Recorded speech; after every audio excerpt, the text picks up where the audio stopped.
Hi friends, Ayyanar துணையில் நாளைக்கு என்ன நடக்க போகுதுன்னு பார்க்கலாம். வாங்க வீடியோக்குள்ளே போகலாம். நம்ம சேனல் இன்னும் சப்ஸ்கிரைப் பண்ணாதவங்க சப்ஸ்கிரைப் பண்ணிக்கோங்க. பாண்டியனை லவ் பண்ணுற பொண்ணு வீட்டில் நடந்தது எல்லாம் சொல்கிறத கேட்டு சோழனும் பல்லவனும் நிலாவும் பயங்கரமாக சிரிக்கிறாங்க.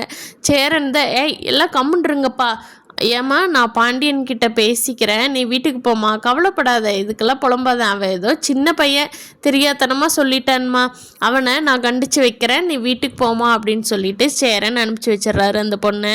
வீட்டுக்கு பாண்டியன் வந்த உடனே எல்லாரும் சேர்ந்து கிண்டல் பண்ணுறாங்க.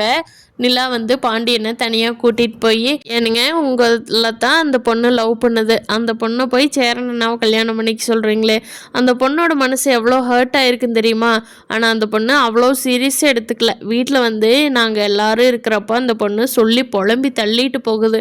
பாவம் அந்த பொண்ணோட மனசு எவ்வளோ கஷ்டப்பட்டுருக்கு, ஏங்க இப்படி சின்ன பிள்ளைத்தனமாக நடந்துக்கிறீங்க, பண்ணுறேன்னு சொன்ன ஒரு பொண்ணை போய் வேற ஒருத்தர் கல்யாணம் பண்ணிக்கோன்னு சொன்னால் அந்த பொண்ணுக்கு எப்படி இருந்திருக்காது.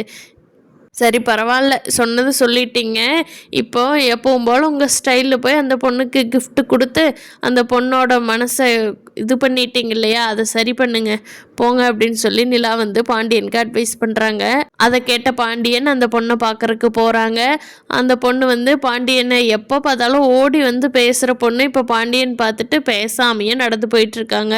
பாண்டியன் தானாக வழிய போய் ஒரு கிஃப்ட்டை கொடுத்து, சாரி வானதி, நான் தெரியாமல் சொல்லிட்டேன், எங்கள் அண்ணனுக்கு கல்யாணம் ஆகலின்னு ரொம்ப கவலையில் இருந்தேனா, வீட்டில் அதை பற்றியே பேசி எங்கள் அண்ணனை பார்த்தா ரொம்ப பாவமாக இருந்ததா, அது இல்லாமல் எங்கள் வீட்டில் எந்த பொண்ணுமே வாழ மாட்டேன்னு சொல்கிறாங்க.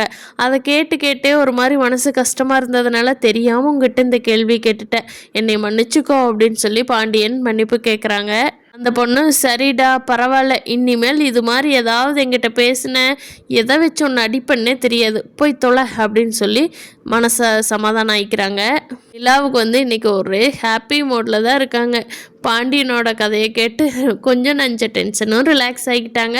அவங்களுக்கு எப்படியும் சர்டிஃபிகேட் வந்துருங்கிற நம்பிக்கையில் சோழன்கிட்ட இன்றைக்கி பயங்கர மோட்டிவேட்டாக பேசிகிட்டு இருக்காங்க. அடுத்த நாள் நிலா, அண்ணன் வாங்க அண்ணன், நம்ம போய் அட்வொகேட் பார்க்கலாம் வீட்டுக்கு அப்படின்னு சொல்லி வீட்டோட பிரச்சனையும் ஞாபகப்படுத்துகிறாங்க. அதுக்குண்டான ஸ்டெப்ஸ் எல்லாம் சேரன் எடுக்க போகிறாரு. பார்க்கலாம் ஃப்ரெண்ட்ஸ், ஐயனார் துணையில் அடுத்தடுத்த எபிசோடில் என்ன நடக்க போகுதுன்னு. கார்த்திகாவோட விஷயம் சேரன் அண்ணாவுக்கு சாதகமாக முடியுங்கிறத இனி வரும் எபிசோட்ஸில் பார்ப்போம். இந்த வீடியோ பிடிச்சிருந்தா லைக் பண்ணிக்கோங்க. தேங்க்யூ.